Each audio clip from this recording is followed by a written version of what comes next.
Greetings, I'm Demonac, and it's arena time.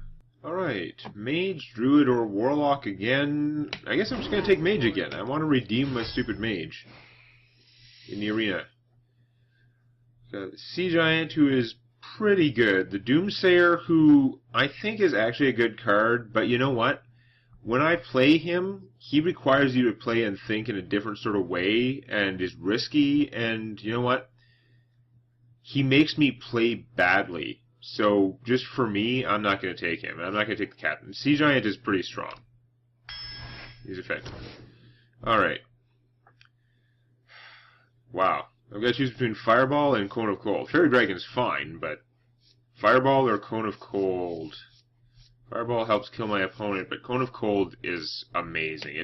It buys you a whole turn most of the time, and it's an AoE.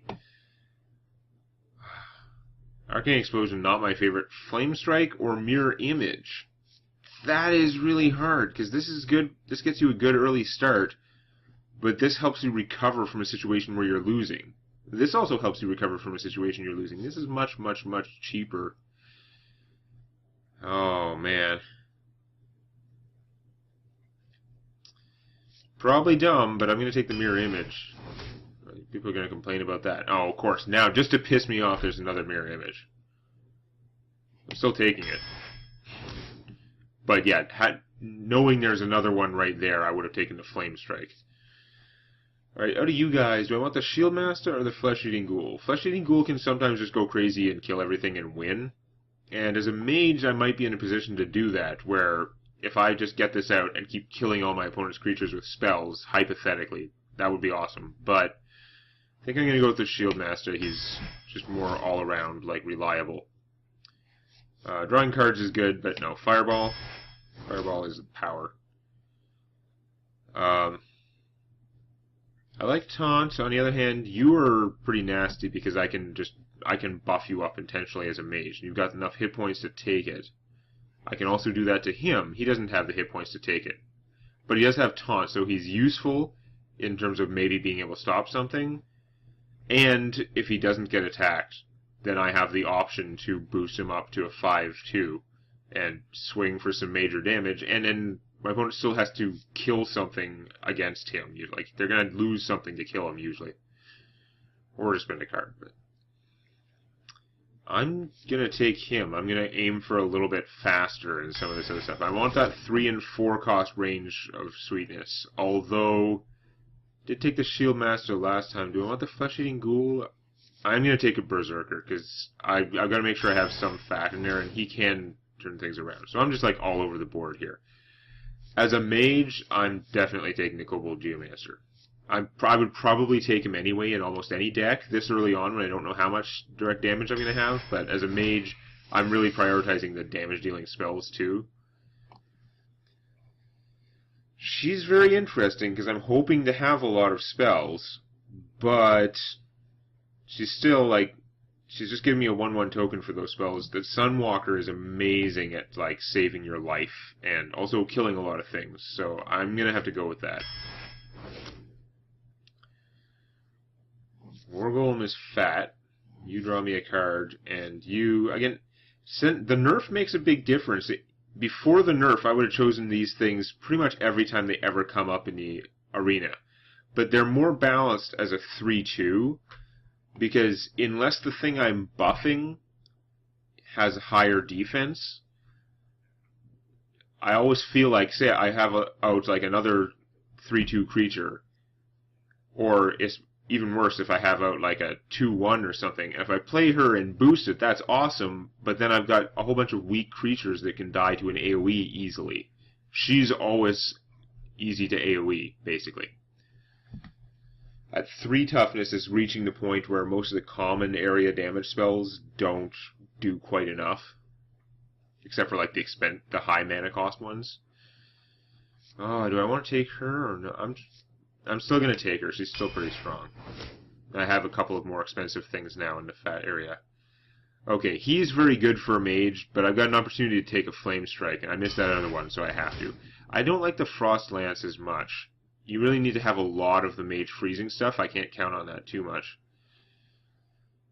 This is a tough choice. I'm not that big a fan of this, as you know, for various fairly logical reasons, but it's for other equally good argument reasons. This is a very strong card. Like, getting this later in the game is amazing. Especially if you have other stuff that triggers off spells, but I don't know. And then there's the Boulderfist Ogre, who is also not very good early in the game, because you can't play him at all. This is not very good early in the game, but you still have the option to play it. If you have nothing better to do with your turn, you can still do it. Don't have that option with the Boulderfist Ogre. He is big and fat, and Frost Nova is actually pretty good, even though it got made worse, just like the Cone of Cold and the Blizzard. They made them all not worse, just a little bit more expensive because they were too efficient before. Frost Nova is hard. Like, it does generally, it's kind of like a time walk. Like, your opponent is going to do very little with their next turn after you Frost Nova. And it works out crazy with all the Mage area spells because you freeze all their minions. So one turn they're not attacking you. Now they have this tough choice. Do they play anything else? In which case, you might be setting them up for a big, like, Flame Strike the next turn. You're just like, okay, I'll just hope they put out more creatures so I can get more with my actual damaging area spell. But if they buy that, if they get bluffed out by that and they don't play anything on their next turn, then you just wait, you actually Time Walk. Time Walk is an old Magic the Gathering card that is just take another turn. Well, they will actually have basically lost their turn. Their turn will have been reduced to just drawing a card if they're afraid to play any other creatures because of the Frost Nova setup. So it's kind of this bluff, double bluff sort of thing going on. That said, I think I'm going to take the Arcane Intellect. There's still more cards, even though it's only gaining you one card. One of those two cards you draw is just to replace its own worthless self, because the 3 mana you spent on this does nothing else except get you one extra card. But later in the game, it's worth it, and early in the game, if you have if your hand works out weird and you just don't have anything good to do for 3 mana, it's still an option. I should probably take this guy because he's so awesome at keeping you alive and stuff, but I'm going to go a little bit more aggressive and take the Geomancer because I love that spell power, and there's such cheap spell power. Early in the game, he's a 2/2 for 2. He is totally fine. If he survives, you might get to do a bigger spell next turn. Later in the game, he's so cheap that you can play him right before a Cone of Cold. You can play him right before a Flame Strike if you needed that Flame Strike to do 1 more damage. Speaking of, I'm going to take another Flame Strike. These are all sort of good cards. Mirror Entity I don't like as much because your opponent can play around it and thwart it somewhat. Why couldn't this row of cards be mixed in with the last one? I would have taken any of those other cards over these. I don't even remember what one of them was, and I still would have taken any of those cards over these guys. Ghetto Mirror Image for the win. Out of you, again, I don't like Ice Lance that much. Just freezing a character is actually worthwhile. It's not like that's a bad power, but I don't really want to spend a card on that, generally. And then it only deals damage if the target is frozen from something else. So really, that 4 damage ability is rarely going to come up. It's mostly just going to be one freezing thing. In Constructed, you can play with 2 Frost Novas, 2 Cone of Colds, 2 Blizzards, and then you know that you're going to freeze things a lot. But that's not the case with Ice Lance. I guess I'm going to take the Polymorph. More creature nullifying stuff. I don't like Ice Barrier. Cult Master, I don't feel like I have enough creatures right now. I'm kind of... It's got to balance out. I want a lot of spells, but that means I have to make sure I have very good efficient creatures. Cult Master is a little expensive and easy to kill. You've seen him be amazing, but you know that you really... A lot of times he's sitting in your hand and you don't want to play him because he's just going to die for no purpose. He gets killed by a 2/1 that costs your opponent 1 mana. It's not working out. And they will kill him first if they have any choice whatsoever. I'm going to take the Silverhand Knight because he's just the most efficient creature out of the bunch. Cone of Cold. Cone of Cold is so amazing. It's hurting them and buying you a turn. I'm not going to have enough secrets for the Kirin Tor Mage, nice as he is. Still don't like Arcane Golem, Sunwalker. I'm getting some decent late game fat. I'm liking that. Brewmaster or Swamp Ooze? What do I have for Battle Cry abilities? That's one. Not very much. Like, he's bouncing him to play him again very expensive. Although you might be healing him at the same time. If you attack a 3/3 with him, he takes a bunch of damage. Then you cast the Brewmaster, bounce him to your hand, and you can play him again and get another Squire next time. That's still good. Playing a Sunwalker again would heal it, potentially, and give it back its Divine Shield. That's pretty good, but again, very expensive. Do I want the Brewmaster for that, or do I want the Ooze, who is an efficient, fast creature against most classes, and then against classes with weapons, you save it and you kill their weapon. I've got to take the countering the weapons. Weapons can screw you so much. Spellbreaker, very good. I like the silence, but I'm going to take Arcane Missiles. I have a little bit of spell power. I can hopefully get some more, and this helps me kill stuff. It can also help you kill your opponent if you've already got rid of their creatures. Another Cone of Cold. I don't think I can have too many Cone of Cold. Cone of Cold is one of those cards where if I could have, if the card limit was 10, if you could have up to 10 of any card in a deck, I would play with 10 Cone of Colds. I don't think I'm alone in that. And then maybe after a while you'd be tweaking it and you'd be like, no, the deck works better with only 8 or 7. You need to fit in some other stuff to fill in some gaps. It's strong. You have charge, but you're more efficient. This guy, if I have any creatures out, he can do good stuff. Drop in between some mirror images, that's fun. I don't think this thing's very good without a way to give him taunt, or without something that draws cards when you play Beast or whatever. Now, do I want another one of these guys? It's another taunt that is good, and I can pump him to be a damaging creature as well. So he's got a double roll there. Or him, who is another early game play. He can probably trade and kill an enemy creature, and he draws me a card, which is awesome. You got to start looking. Casting cost curve. So casting cost curve is fairly even. I've got more 4s because I keep taking Cone of Colds, but I'm not going to stop. How many taunt creatures do I have? I've got 2 mirror images, Tauren Warrior, oh yeah, and 2 Sunwalkers. I don't need taunt that badly. I'm going to go for more card drawing, and he makes my deck a little bit faster. Just a little bit. I don't have weapons, so you're just a bad Grizzly Bears. But your really good 1-drop creature is tempting. I'm going to take the Dark Iron Dwarf because he's more aggressive. And I'm hoping I'm going to keep my opponent's forces in check. I should be blowing up a lot of creatures, so hopefully I won't get in that circumstance where I have no creatures and my opponent does have creatures. Which is when you don't want the Dark Iron Dwarf in your hand because he has to give the bonus to someone if there are any other targets out there. I don't have weapons for you. I don't have Murlocs for you. This guy's too expensive. This is not great, but he's at least fast. And you know what? He does help kill your opponent faster. He's 2 guaranteed damage to your opponent. And he's a 2/1 for 1, which is fine. So he's actually perfectly good. He's just, normally you can find something a little bit better. Right now I can't. Cone of Cold number 4. Cone of Cold number 5. At this point, it's quite possible I should take the Warden, but screw it. Cone of Cold number 5. Suck it, everyone. I'm probably not going to win or do that fantastic, but boy am I going to make people sad. And isn't that really what the game is all about? It's not, but I don't care. More Cone of Cold.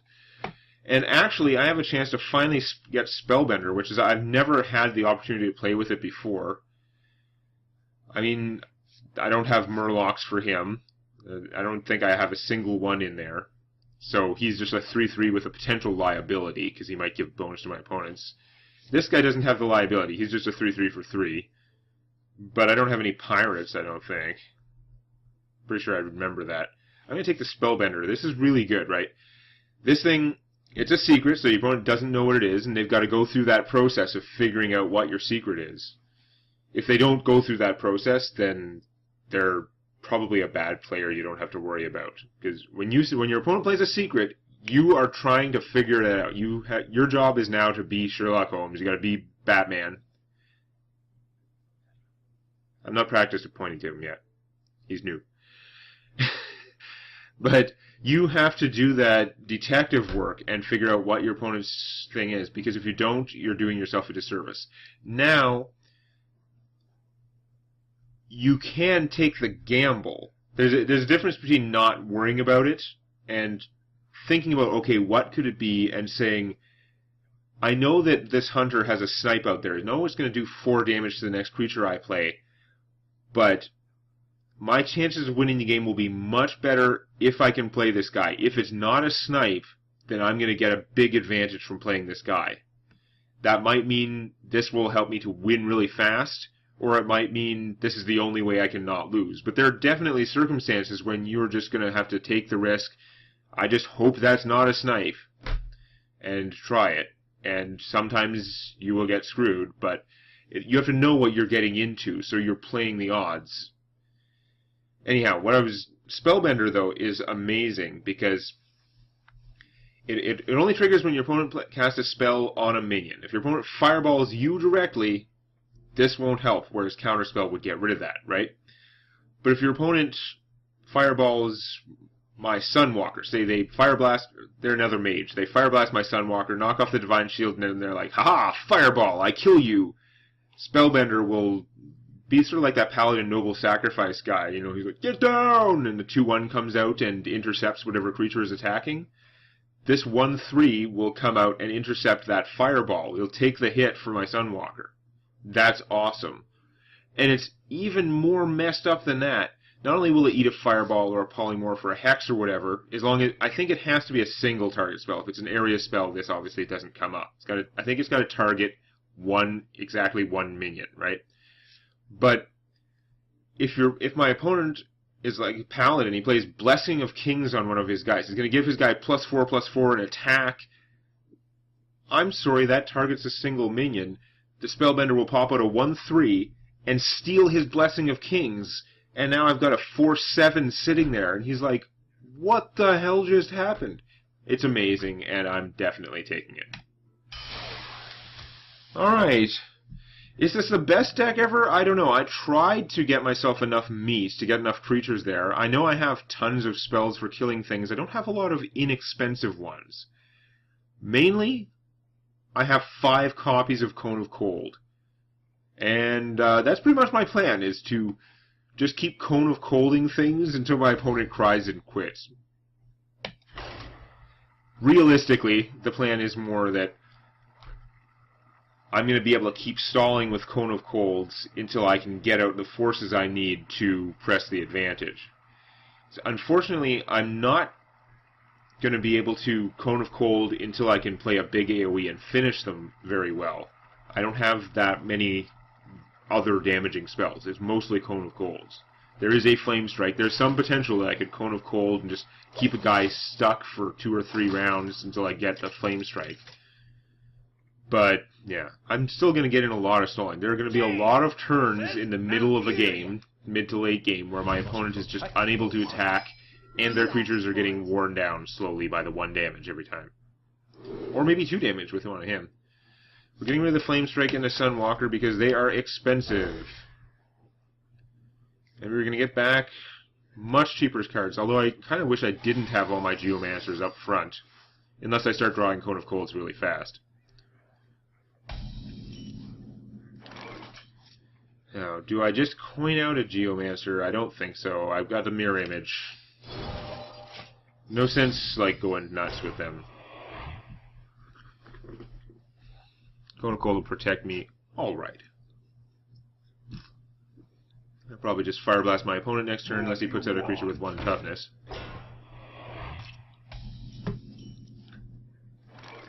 Actually, I suppose these don't hit back, obviously, but I could Fire Blast him this round and then next turn probably Fire Blast him again.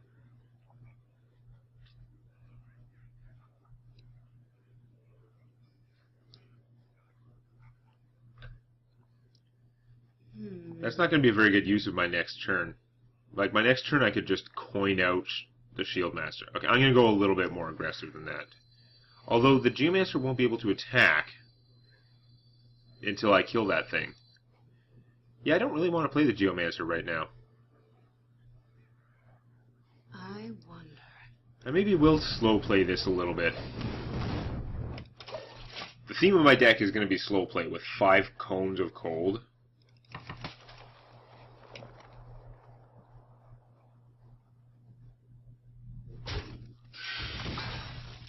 What else is he playing?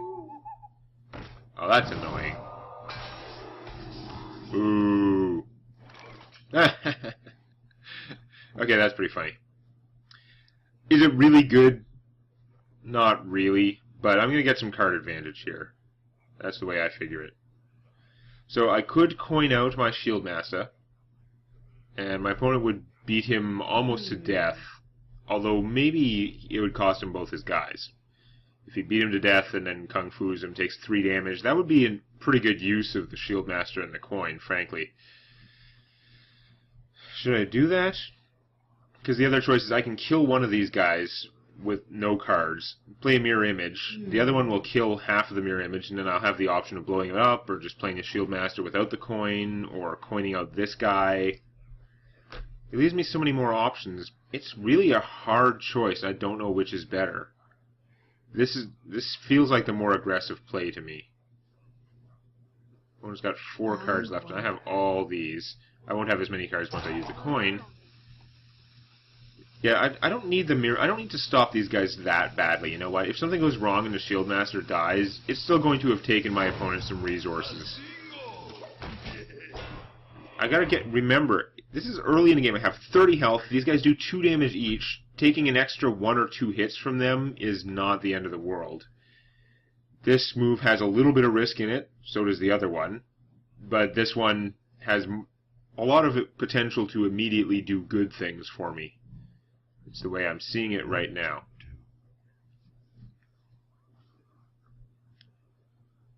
As much as I'd love to just start killing those guys off without spending cards to do so. This is the other thing with the Cone of Cold. Cone of Cold is, even though they bumped up its cost to 4, it's still pretty cheap. And later in the game, I can Cone of Cold, do an extra damage to something, and that starts adding up pretty darn fast.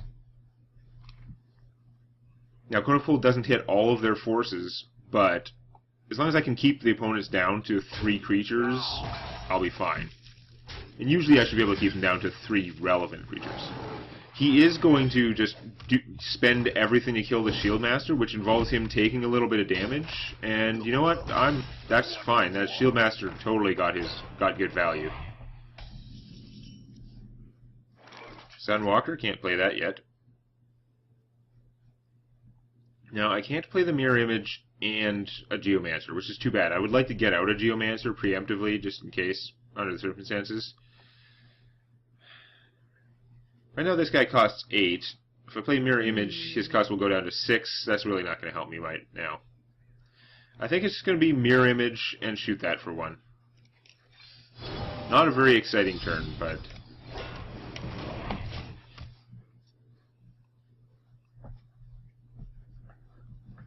it's not like my opponent is making a lot of progress either. I wonder if I have anything in here at all that would make her useful. Not really. I have like 1 +1/+1 creature. That's about the only thing I have. I could, and whether I gave it to her, very situational. A 0/2 without taunt is a pretty useless thing.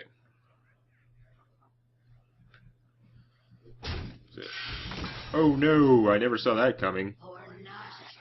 Ah, it's gonna heal him. That is very annoying. Is it important? No. Is it annoying? Yes. Can't quite play him. If I play a Geomancer, his cost will go down to 5, but then I will have less than 5 mana. It's really just not going to work out. Now, I can polymorph her down to a 1/1. I don't know how much of a priority that is. It may actually be a priority. I don't like it because it uses up pretty much all my mana, and I'm going to waste another Mirror Image, but...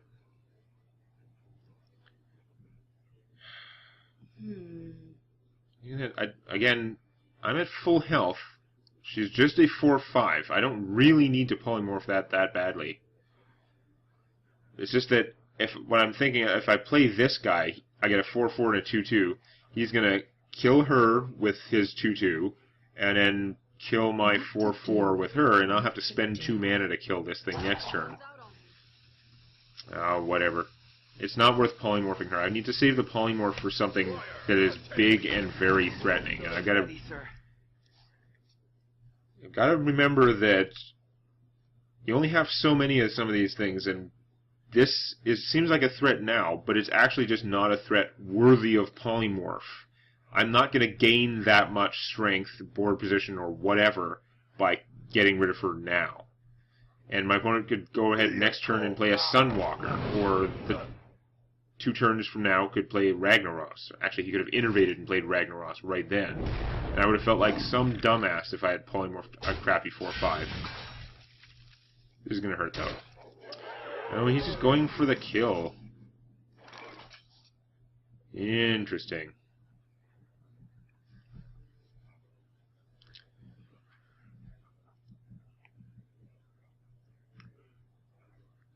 I can play a Sea Giant, then I can't play the Sunwalker in the same turn. But on the plus side, I would have a Sea Giant. And with him out, that should help me get rid of a bunch of my opponent's forces one way or the other before I play the Sunwalker. She might be worth polymorphing now. Not really. No, she's still not. I want to play like the Sea Giant. The thing is, he gets cheaper as I play creatures, right? If I'm not playing a Sunwalker, then I'm definitely playing the Goldshire Footman. If I'm playing a Sea Giant, I'm probably going to trade my forces for my opponent's forces a lot more than I would have. I wonder. Just to make it harder to finish him off. Play that. Sea Giant gets even cheaper. I'm going to end up playing one of these guys, because I've got the mana for it.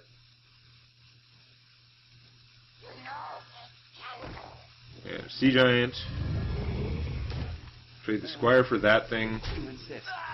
I'm going to use this to kill that guy, because it doesn't make any difference in my opponent's ability to get rid of the thing, and I still have a creature alive, technically. And shooting them doesn't make much difference, really, at this stage. If my opponent has a Wrath to kill this guy with, then darn, it happened. But he might survive long enough to kill the Dark Iron or something. I've got a lot of stuff out there for my opponent to worry about, and I still have about the same number of cards. And I know one of my cards is a Sunwalker, who is worth a lot. And a Polymorph, who can kill, like, a gigantic, crazy card if he plays one. Okay, so he's going to kill that, and then what? Yeah, I'm okay with that, because it means he's not using Kung Fu to finish this guy off for cheap. And if he's trading these guys, I'm going to be left with something big. Okay, he's got to... What do you have? Are you going to heal her or something? I don't know what he's going to do. Because if she stays at 1 hit point, then... Hooray! Yeah, okay, that's kind of threatening, but... I didn't take any damage there, and I've got the 8/8. And the Sunwalker, although I can't play the Sunwalker this turn because I really need to shoot her. She needs to be shot. So let's do that. We're not changing that part of the plan. I don't have a cheaper creature to throw against her. She just has to go. And I think I'm going to start going on offense, because I know I have the Sunwalker to help protect me from stuff. The onus is going to be on him to get rid of this Sea Giant. He's a monster. Now the question is this guy. If I play the Leper Gnome, he can kill the Leper Gnome, which would give this an extra attack and +1 attack, and now he would have enough forces to kill this. So I'm kind of better off not doing that. On the other hand, it's really a waste of my Polymorph, but if I Polymorph him, I solve that problem. I could play the Leper Gnome, my opponent can just trade a 1/1 sheep for the Leper Gnome, which is okay. Still pushes the issue. I can't play my 2-attack guys with him around. I don't want to waste my 8/8's time attacking him, and I don't want to give him a chance to trade these 2 much weaker creatures for a giant 8/8. So I think I'm getting enough advantage now that it is actually worth polymorphing his butt.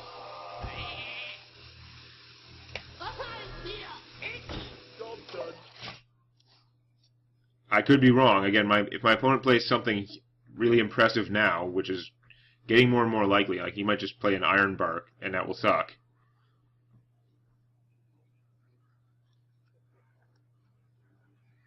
But that guy was preventing me from playing other small creatures, and it's just not good. Okay. I'm fine with that. I'm just worried about what your other stuff is. Ah, there you go. That gives him a little bit of cover to do more offense. Waste my big guy's time, unfortunately. That's not bad. I can just spend 2 mana and kill this wolf, right? But now... Okay. What to do? I'm still okay for health. I don't need the Sunwalker now. If I play the Direwolf Alpha here...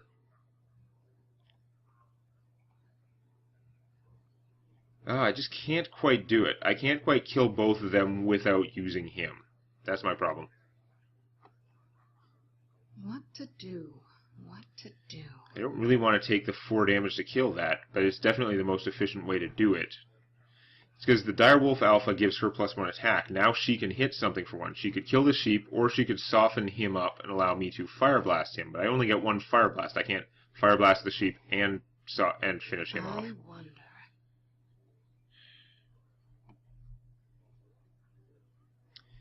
Keeping the extra hit points on him is much more important than keeping her alive.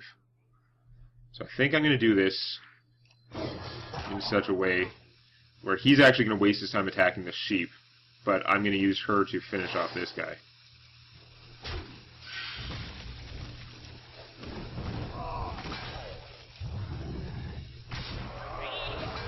Now, do I want to play this guy or not? Because I'd like to say, I've got a lot of Cone of Colds coming up. I'd like to be able to play him and then Cone of Cold.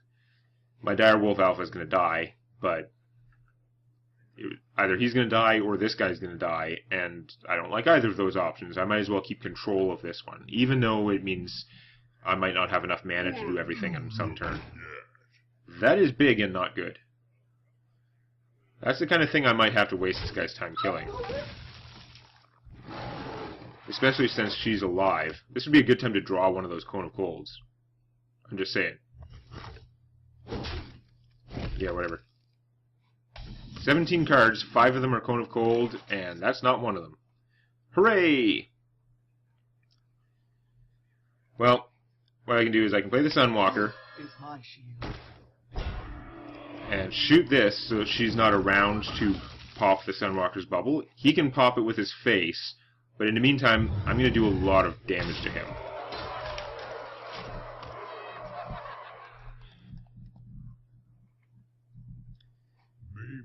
And again, about a third of my deck is Cone of Cold now. I just have to remove taunt creatures and keep beating on him if I can.